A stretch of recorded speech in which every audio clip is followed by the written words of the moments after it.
Belfry! I got it!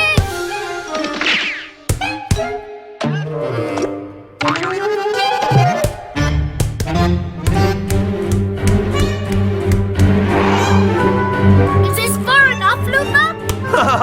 Perfect, little mate. Here he comes.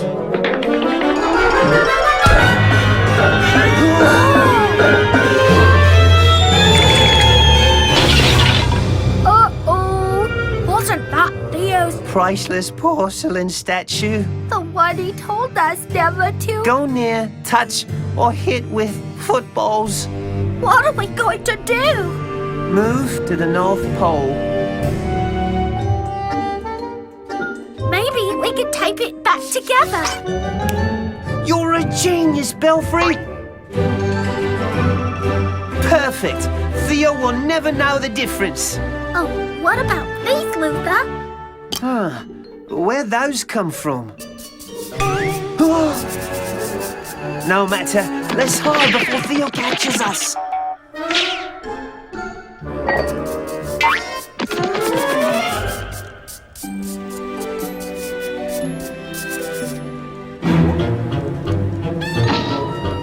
Luther, Belfry? How'd he know it were us?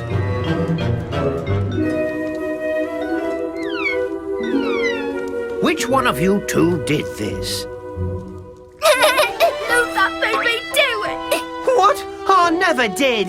You squealer. It's not my fault I'm a squealer.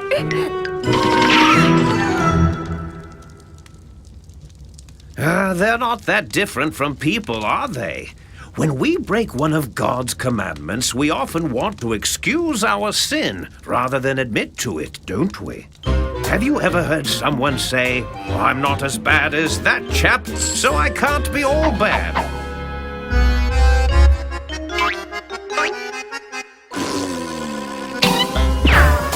Or how about this one? The devil made me do it.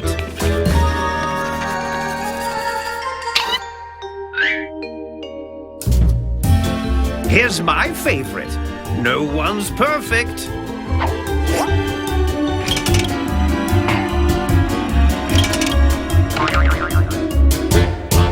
He's right, you know. No one is perfect. Because of sin, we humans are broken, just like this statue. All of our good works, all of our kind intentions can never glue us back together.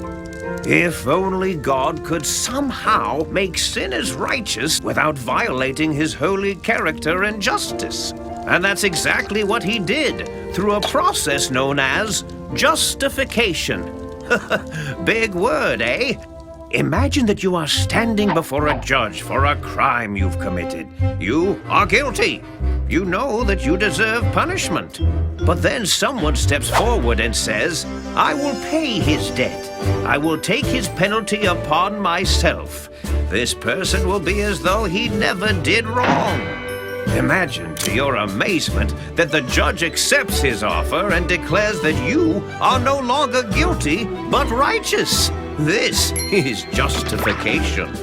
God did this by sending his righteous Son to pay for our sins.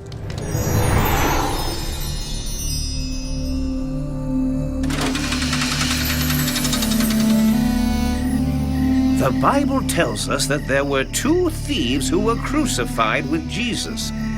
They might have even been friends with Barabbas, the rebel. Barabbas was a leader of a movement that wanted to overthrow the Roman government in Israel, but he and the men with him were caught. They were tried and condemned to die by Pontius Pilate, the Roman governor. Jesus had been condemned also. Pilate gave the crowd a choice, either to set Jesus free or Barabbas. However, the people wanted Barabbas to be released and given life in exchange for the death of Jesus. So Pilate set him free.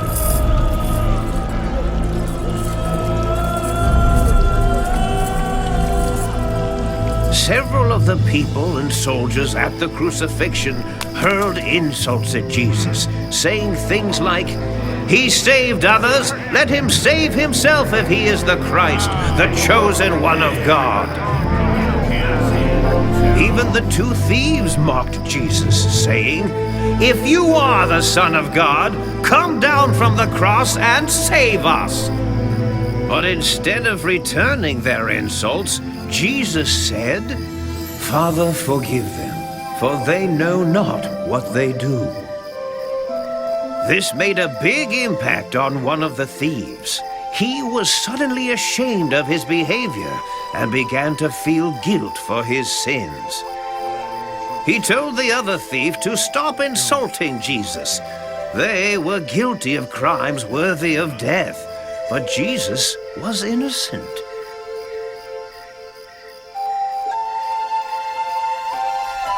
Perhaps he heard Jesus teaching,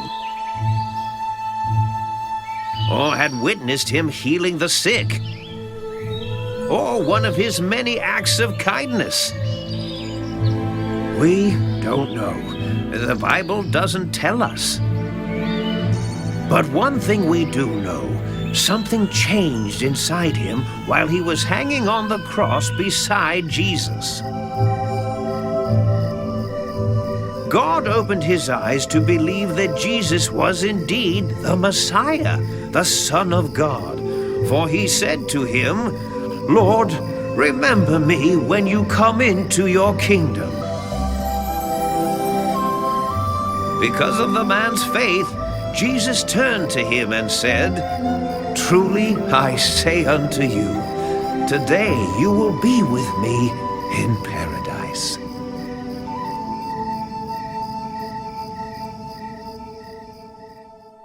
What an amazing statement! A thief, a rebel.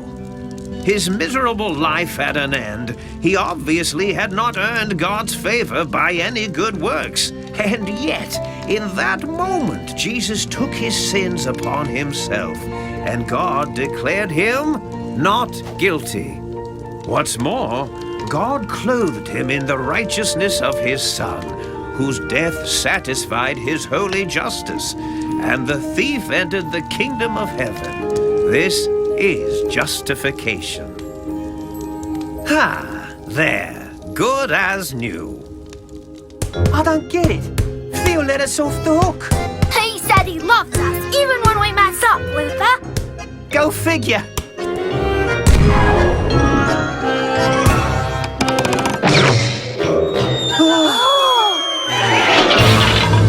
Uh-oh. Wasn't that Theo's irreplaceable shell. the one he told us never to? Go near, touch, or hit with footballs. What are we gonna do? Move to the South Pole? I'm already packed.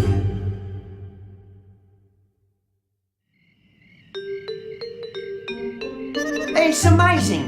Not only did Theo let us off the hook, but he gave us some gumdrops. Look, we didn't get what we deserved, but we got something we didn't deserve. We've been justified, Belfry. Justified.